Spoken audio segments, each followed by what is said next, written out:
Hello, hello, and good day, everyone! Welcome to Drakan Gates Glitch Tutorial, episode 69. No joke to be had there, just episode 69. Now, to start things off, we're going to be going right into the Phantom Rolling glitch, as there is a couple things I do want to add here, as well as bypassing the area where the two scavengers are. So, let's, first off, in this one spot, you actually don't need the torch to do it, though it would help, but you don't need the torch to do the Phantom Rolling glitch. And now that I stopped Rynn here, I wanted to show you guys that stopping Rynn does not deactivate the rolling glitch. You do not have to continuously roll to keep it activated. The other thing too, if I let go of L2 and I'm able to rotate Rynn around, that too does not deactivate the Phantom Rolling glitch. However, going up over those ice blocks will deactivate it. Those ones are just enough for Rynn to roll on top of. But in any case, let's go ahead and clear the two half-men here to make performing this glitch easier.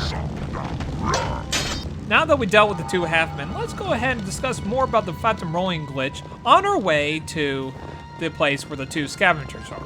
So let's go ahead and roll on out of here and let go of L2 and be able to now direct Rynn where I would like her to go. The only thing I need to hold down is X, which makes this rather fun and easy to use, a very fun glitch to perform, as I can go and venture wherever I want to. As long as it's either a wall or an invisible barrier, I can just bypass through all of them. Speaking of which, we're going to go ahead and bypass through the wall here. And then we're going to go in over here. I prefer to go in on the right side than the left side because it's an easier time to bypass the trigger that causes the gates to fall down. Now again, rolling over a block that's low like this will deactivate the glitch. That being said, we have successfully bypassed the trap, and the reason why it came out wide is to avoid triggering the trap, because if the gates close and I bypass through here with a Phantom Rolling glitch, then I'm going to have to mountain bypass in here with Arak over to the cave just outside the prison cells in order to then go to the one prison cell to the Phantom Rolling glitch to then unlock these gates, then get back on Arak and fly on out of here. So let's avoid doing that by not activating the trap when doing the Phantom Rolling glitch. The only thing that's good about the whole prison is that you can finally get rid of Rynn's dagger.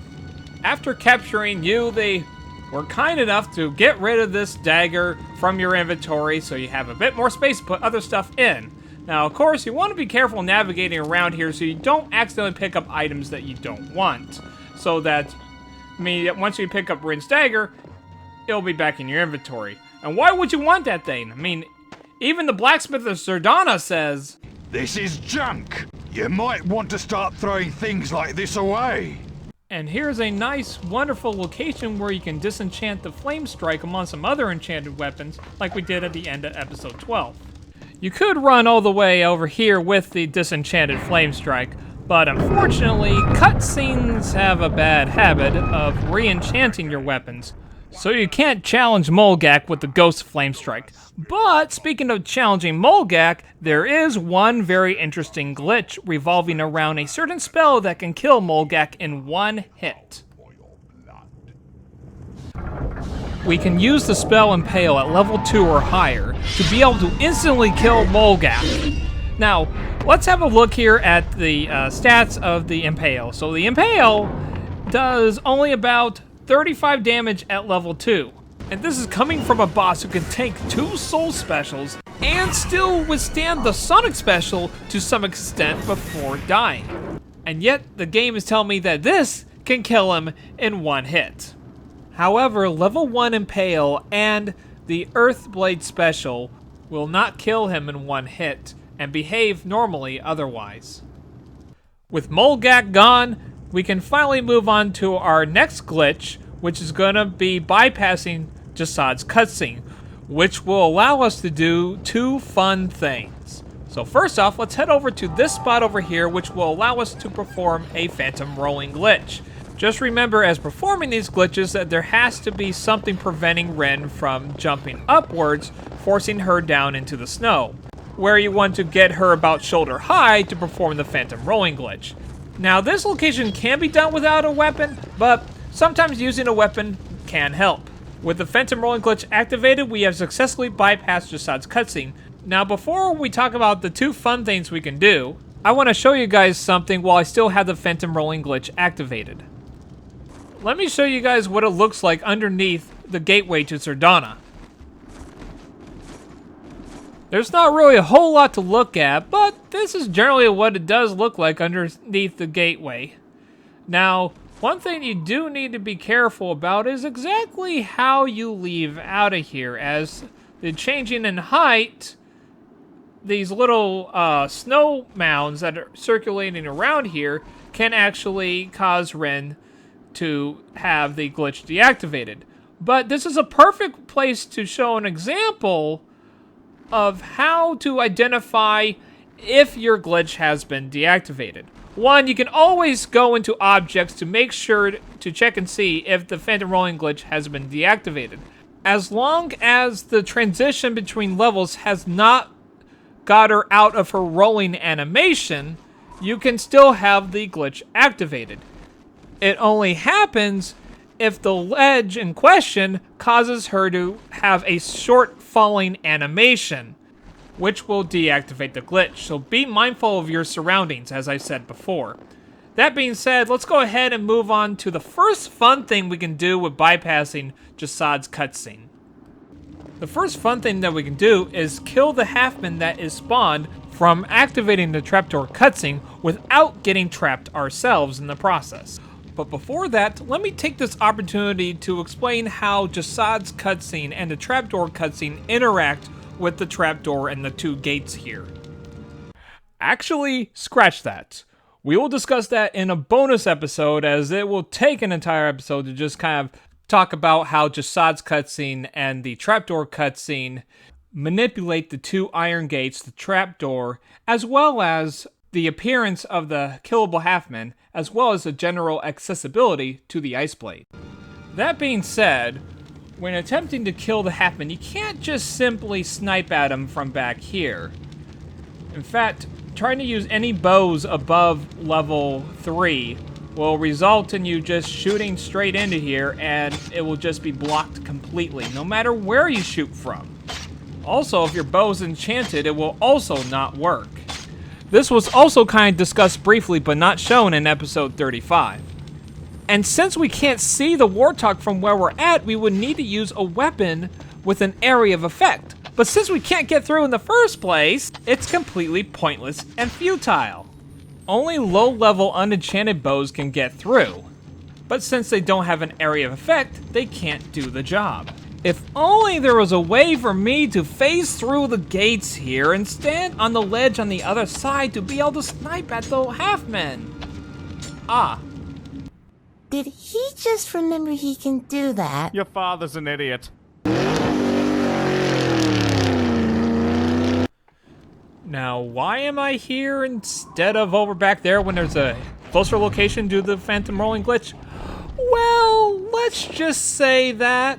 Ah! Damn it! No! Ouch!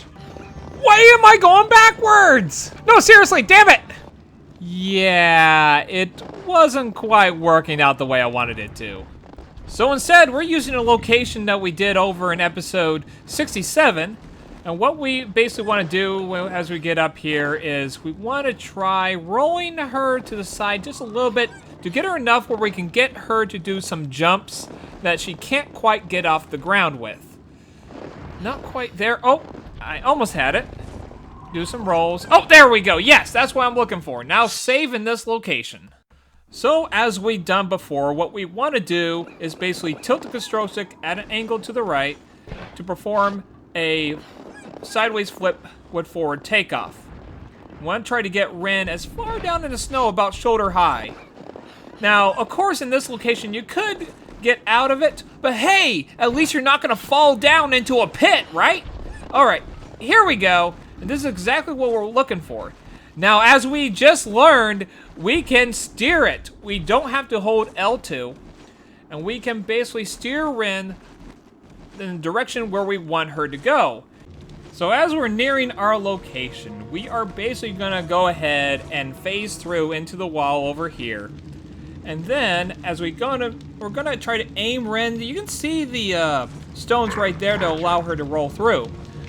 Now the thing is, as long as she's crouched, she can equip her bow hot slot. If you hot slot a bow, you can basically keep sniping at him, and you'll still maintain the glitch. Not to mention the halfman will happily stand there for you and let you kill him for the experience you need. Thus, we have finally been able to kill the halfmen, and we can just roll out of here, or we can just roll and go ahead and get the ice blade while we're at it. This can also be done with the earth blade, as a melee weapon special allows you to still crouch while using it. You can also use impale to snipe at the halfmen, but unlike melee weapons, you can't hot slot it, so you have to cast it before activating the phantom rolling glitch. Also, unlike a melee or bow weapon, you cannot cast a spell while crouching. This fact alone makes impale the only weapon you can use to snipe at the halfman, as it does not require a line of sight to be able to use. And since we're not crouching, the phantom rolling glitch isn't active, and so we can't get the ice blade right now. Of course we could have, if we phantom rolled to the other side and used impale there instead. For the second fun thing we're gonna do is we're gonna interact with Jasaad's cutscene. Now there's something very interesting here. If I can get Arik roughly in the right position, right about here should do. And go ahead and activate the cutscene. Jasaad's apparition is considered a killable enemy. So if you have Arik here, go ahead and get experience. Death for you, maybe, but not for me. Thank you for the experience, Jasaad. Thank you very much. That makes 3 bonus experience that you can get here in Shiverbane. Cutscene Jasaad, Cutscene Maulgak with the 2 Desert Lords, and as well as killing the 1 killable halfman that is spawned when you fall through the trapdoor. Another unique thing you can do with a cutscene, if you have activated the gateway to Surdana before the cutscene, you can go ahead and enter in through it. And once when we're through the portal, we are actually still in the cutscene. And so when we dismount, this happens. Rynn is unable to move, forever locked in place. And much like how we got Arik stuck in episode 67, the health meter is gone, the mana meter is gone, but we can still pause the game and load back to a previous save to get out of here. However, there is a way to have Rynn dismount and still be able to move normally. And that is using another cutscene. The only cutscenes that will work to allow Rynn freedom of movement is the cutscene over where the 3 bandits are, Zoldane's first cutscene, and which, in order to activate this here with Arik, we tried to get the doors open and then tried to use L2 to be able to get Arik in as close as possible and hopefully trigger the cutscene, which, like this right here. And then now we also have a Rynn facing backwards. You gotta love how the cutscenes change Rynn's positions on Arik. Even activating the gate is considered a cutscene. Look at me, look at Arik just completely ignoring Jasaad, just activating the gate and just continuing on, despite his warnings. Now, of course, in order to give Rynn freedom of movement, we would have to be somewhere else other than Shiverbane. Now, before we go back through to Surdana, I do want to note that if you activate a second cutscene on top of Jasaad's, it will give you a unique camera angle. So now you can fly around the inner compound with this unique camera angle for the remainder of Jasaad's cutscene. Of course, once when it ends, everything will be back to normal. Now that we activated a second cutscene on top of Jasaad's, there is one more thing we can do now that Rynn has freedom of movement, which will involve heading to Shiverbane the long way through Ravenshold and the Northern Tundra. Alright, we're here at the entrance to Shiverbane. So let's not stand on ceremony any longer and head on in there while Jasaad's cutscene is still active.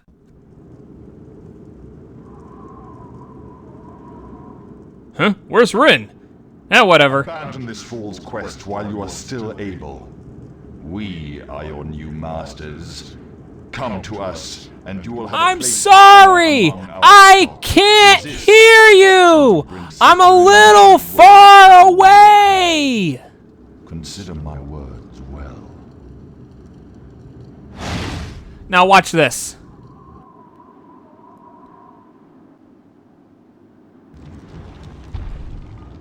We were able to have the player camera zoom across the entirety of Shiverbane just to get back to Arok. But that's pretty much it in terms of playing around with Jasaad's cutscene.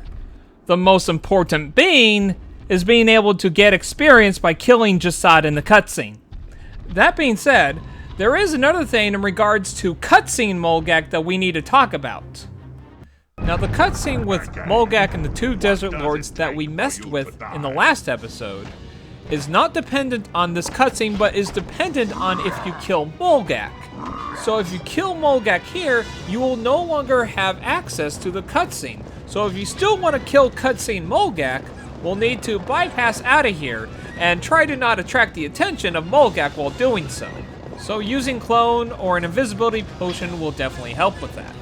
But I recommend when you do the prison bypass glitch is that if you want the 3 bonus experience of cutscene Maulgak, cutscene Jasaad, and the killable half-men that spawned in the trapdoor, is that you first do cutscene Maulgak, followed by then the killable half-men, and then kill cutscene Jasaad in that order.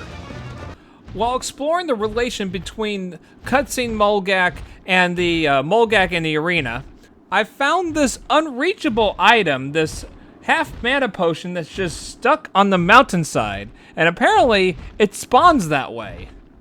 However, I do mean unreachable in the normal sense. However, we can use a glitch to dismount Rynn on top of the mountain slope, which was a glitch we did back in episode 19, around the 343 mark. The whole glitch revolves around using the Anywhere Mountain Bypass glitch to pop Arok into the mountain, then we press X to pop Arok on top of the mountain slope as soon as he pops in. So you pop Arok in, press X, immediately he pops up here. And then, while we're doing that, we're trying to press X to be able to have Rynn dismount. However, again, it's trial and error, just keep trying and eventually it will work. However, as I said in episode 19, there are some areas that work better than others. On a side note, I forgot which episode I mentioned this in, but if you spam triangle, you can actually move Arok a little bit.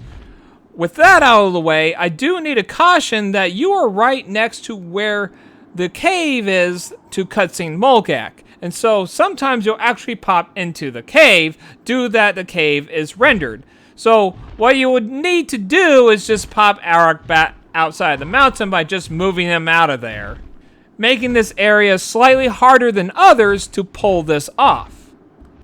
I find that the best location, if we pop Arok in over here, and then try to pop him up here, if you look in the one spot right over here, is the location about where I want Arok to be.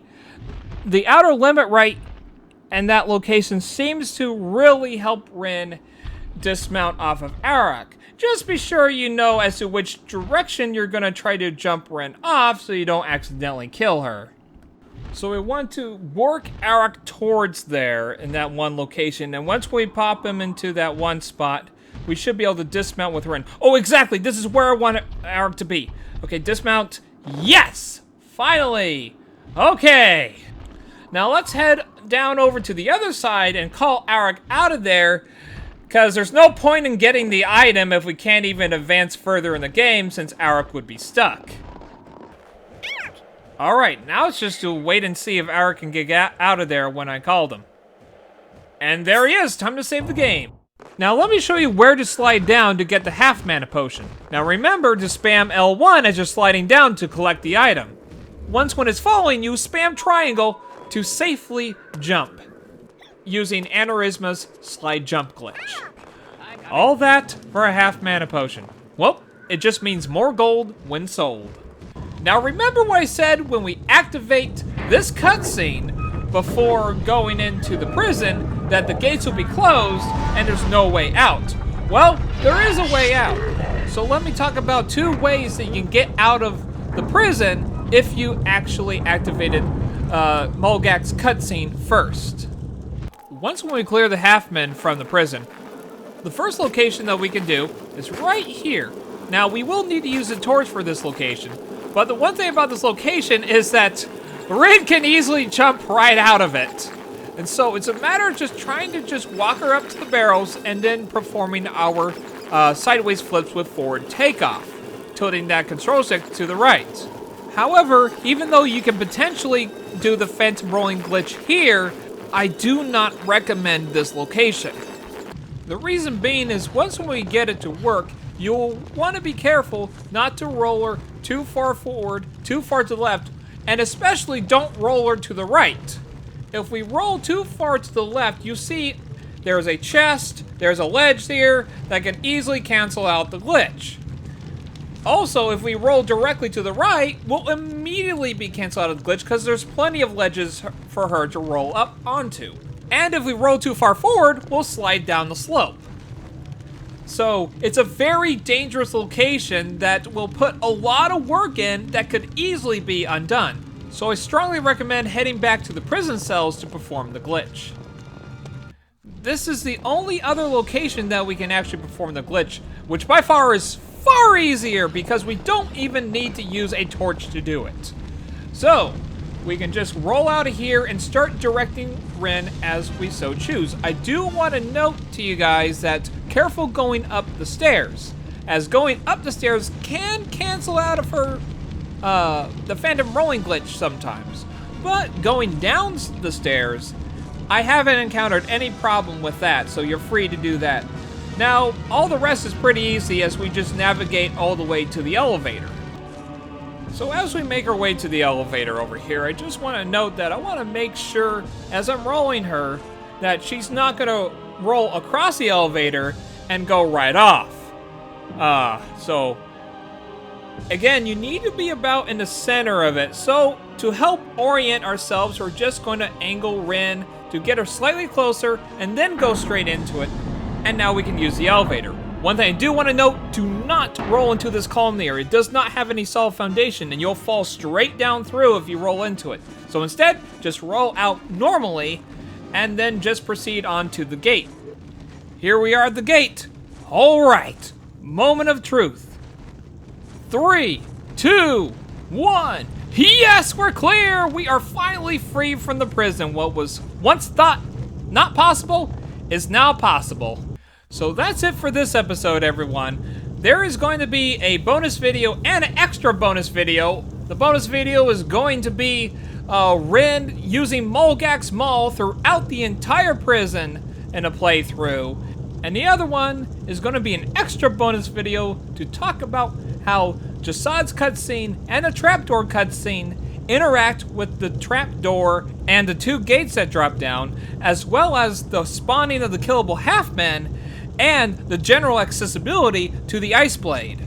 You can bet that we're going to be using big brains for that extra bonus video. But aside from those bonus videos, we are done with Shiverbane and we'll be moving on to Surdana. So, like, comment, subscribe, and as always, have a great life, everyone.